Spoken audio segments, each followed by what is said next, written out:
Hi everyone, we can discuss another problem of confidence interval for mean for small samples in which you are given the raw data.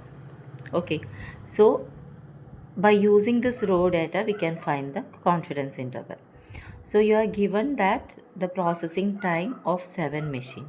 So 7 machines means our sample size is 7, n is equal to 7 and the raw data is given.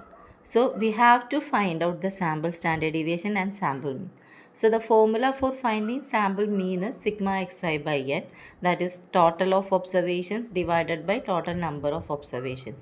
But I have already posted a video in which we can directly find the mean and sample standard deviation by using calculator. You can use the calculator and find x bar and sample standard deviation, which is the sx function in the calculator, sx, okay, which I have already shown in a video. Okay, you can refer to that. So by using calculator, I find out x bar is equal to 20 and s is equal to 2.16.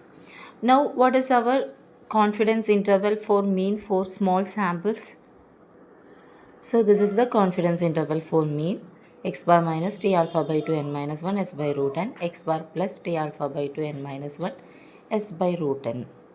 Now x bar is 20 and s is 2.16 and n is equal to 7. So substitute the values and the only unknown value is t alpha by 2 n minus 1.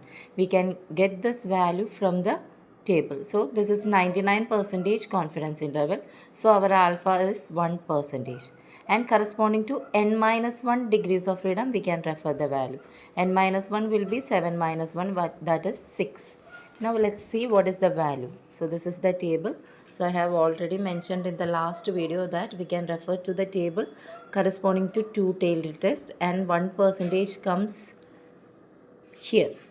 So here we are having 1% and our degrees of freedom is 6. So corresponding to 6 and 1%, we are having the value 3.707. We can substitute 3.707 in the formula. Okay, so I have substituted the value 3.707 in the place of t alpha by 2 n minus 1. Okay, now we can find the confidence limits. Okay, so 20 minus and 20 plus, and finally the actual confidence limits. So after calculation, I got the value 20 minus 3.0264, 20 plus 3.0264. So this is the confidence limit. That means the processing time, the actual processing time of all the machines will be in between these two values.